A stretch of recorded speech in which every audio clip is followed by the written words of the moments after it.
Hello? Good? All right. Today I want to talk a little bit about Max and pure data. Anybody ever heard of Max or pure data? Yeah, well, from anybody other than me? No, okay. All right, well, Max. For the purposes of this lecture, when I say Max, I'm talking about Max and pure data. What is Max? Max is a high-level visual language for creating and managing audio. That's pretty vague, and that's vague for a few reasons.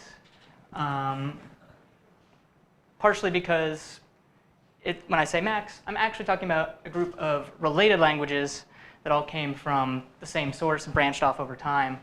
And when I say language, I believe that it is a programming language, but it's not like most programming languages you might be familiar with, partially because it's graphical and has a built-in GUI. So it doesn't look like a language to most people.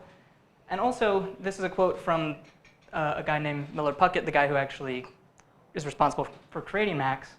Rather than a programming environment, Max is fundamentally a system for scheduling real-time tasks and managing intercommunication between them. So he's basically saying it's not a language.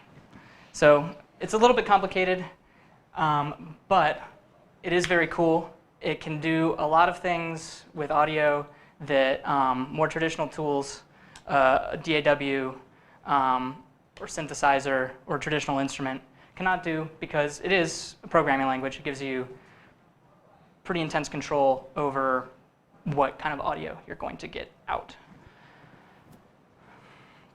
So to go a little bit into the history, it's first developed, development started in 1980 at MIT. The guy who developed it, Millard Puckett, moved to IRCAM, and it was really fleshed out there during that period. If you've never heard of IRCAM, it's a really cool place in Paris that's basically like a music technology research institute that's funded by the French government, and all kinds of cool stuff have come out of there. It's sort of like this, to me, it's like this mythical dream world of like brilliant musicians and programmers and engineers getting together and coming out with really crazy music and technology. So then it really sort of branched off in 1994. A guy who had worked with Puckett on Max asked him, can I make a commercial version of this?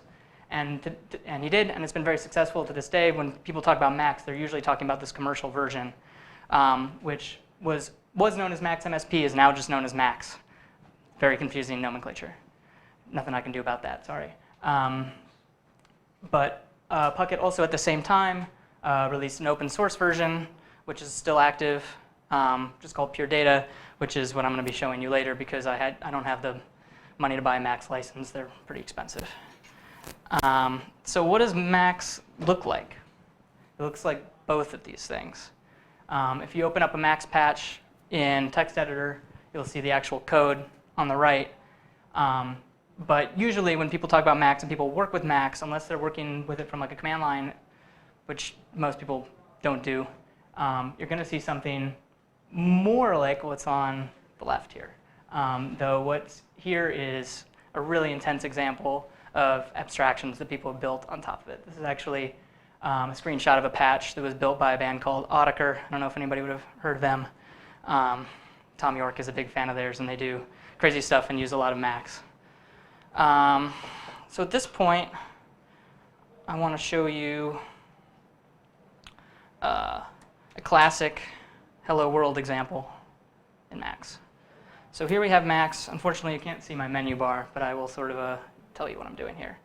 So I'm going to create, first thing I'm going to do is create an object, which will be a print object. And then I will create a message that says hello world. And then this is something that makes Max Max here. So I'm going to connect them like so. I will enter run mode, and there we get hello world on each click in the console over there. So this is a very simple example, but I think you can tell a lot about how Max works just from this. Max is basically built around objects and messages and the explicit connections that you're making between them, between outputs in this case and inputs here. That's basically how any Max program works, and anything else is just an abstraction on top of that. So I can also show you an example of a pretty simple patch that I made that will actually play some audio, hopefully. Just out of my, oh, actually, we'll see where the audio comes out of, because the HDMI is stealing my audio at the moment. Oh, that's cool. I didn't know a projector could do audio.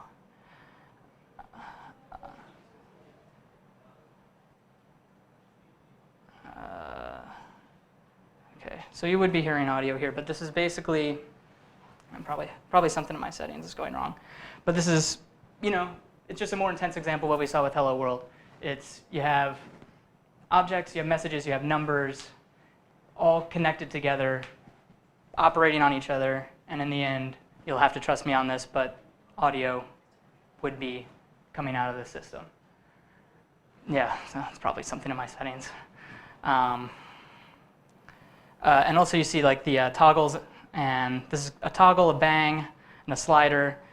These are basically just objects. These are the same thing as any other object, but the GUI knows when you say, like, for example, if I wanted to create, I hope this works, but if I wanted to create a new toggle, I can just create an object and call it toggle, and it will do that as a toggle rather than as an object that says toggle.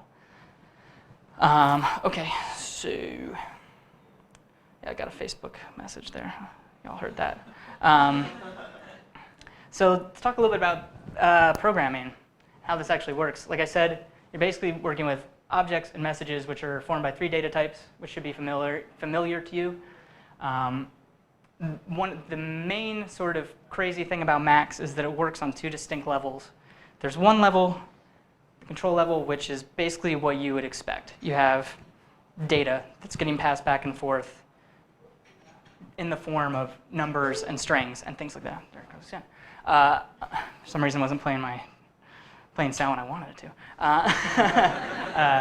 So that's the control level. That's probably not that hard to understand. However, the signal level, that's where you're dealing with the actual audio stream, which is something that we haven't dealt with in full stack. Probably a lot of you have never dealt with. I've only dealt with it a little bit. Hopefully this will make a little bit of sense. When you're dealing with an audio stream of data, you're dealing with a series of samples. Each sample is representing, at any given point in time, the potential position of a speaker, which is depicted as a value between 1 and -1, where 0 is a speaker at rest, 1 is a speaker fully bent this way, and -1 is fully bent the other way. So when you're dealing with this data, it's just a constantly updating string of these values. So when you're dealing with that data, you can't be dealing with it the same way that you're dealing with normal control data. And if you actually look, I'll bring up this patch again. You'll notice that there are 2 types of cables here. You have these cables and then slightly thicker cables, which denote whether you're dealing with control data or audio data, signal data. And these tildes also on the that denotes that it's an object that's going to be dealing with signal data rather than control data. So I have one final example here for y'all. I will Slack out. I meant to do this earlier. I meant to do this at the beginning. But if y'all go to that address that I just Slacked out, you can see an example of something that you can do with Max using WebSockets. Max is very it's open source. It's constantly being updated. I guess we're not getting any audio from this. There should be audio coming from this. I apologize for that. But this is just an example of like all of this is being done in Max, in pure data. All of the communication, setting up the server, all this is happening through a Max patch. So it can be, it's there to control audio, but it can do all kinds of other stuff as well. It's pretty great. I encourage you to look into it. Here's some further stuff you can look into. It's free to download.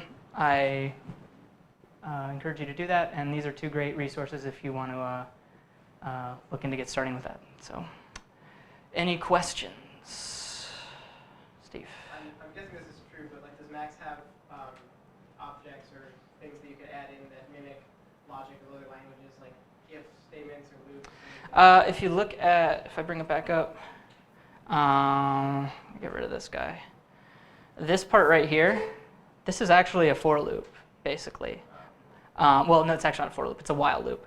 So what this is saying is f is a floating point variable, and then you're basically saying whenever this receives input, +1, then mod 4, and then this select is saying using these outputs, depending on what input that select is getting, it will direct to each one of those outputs. So what you'd be hearing right now is an arpeggiated pattern, these numbers representing the frequency, which is then getting passed to an oscillator that's outputting it.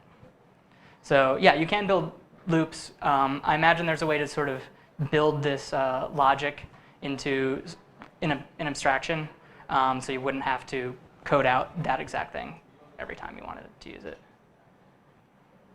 Kim? I saw on one of your last slides that data flow is not. Oh yeah, I sort of skipped over that, didn't I?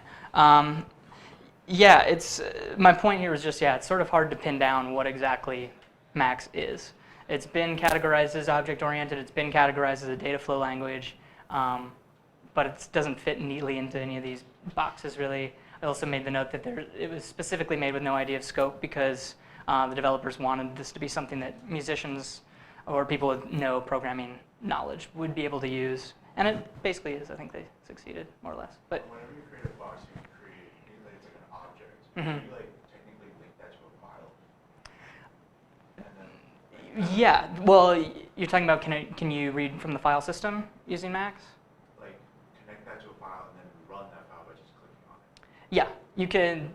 You can do that. I don't have a demo of that, but you can read from the file system, and then you can basically set up an object to read something from the file system, and then pass that to another object that, like, for example, every time you clicked on it, it would play the sound. So like hypothetically, you could create like kind of like a tree of what like your project, like what that tree would look like, your function. Like each file connects in these ways. You press something, it just Oh. opens those files. Yeah, you could. I mean, there's a lot of ways that people sort of build really complex patches by combining different files that obviously I haven't really totally explored, but it's very flexible, things like that.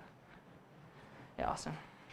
So Max is the paid for version. Does Yes. that have a nicer GUI? This GUI It's very similar, actually. Touched since like the 90s. Yeah, it's very functional and not especially pretty, but you can build like I showed in the in that Audiker patch. You can build stuff on top of it that's pretty, and you can get somebody else to build something on top of what you have that's pretty too.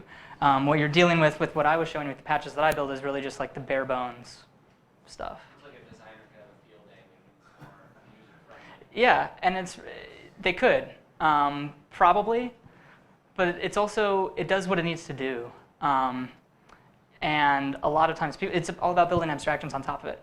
If anybody's heard of Ableton, which is a more common DAW, there's something called Max for Live, which lets you actually use Max patches within Ableton. So then you're basically just using Ableton, which has like a much better GUI, but you're able to use the functionality of Max within that. Yeah, Chandra. Do you know how much do you know about sort of like what's actually going on underneath? In terms of like this code over here, like what is this? Like, It's saying. yeah, is this whole program like built? I assume It's built on C. It was written in C. Everything over here on the right is basically like just instantiating the objects and the messages, and then this I copied this from a much larger program, but I can actually show you. I think I have it up. This is what my test program looks like. So it's all of these things just instantiating and then making the connections explicit. Beyond that, how it's working, All right, next person should go. Sorry. no problem. I have 10 more minutes until we leave. Okay, thanks guys.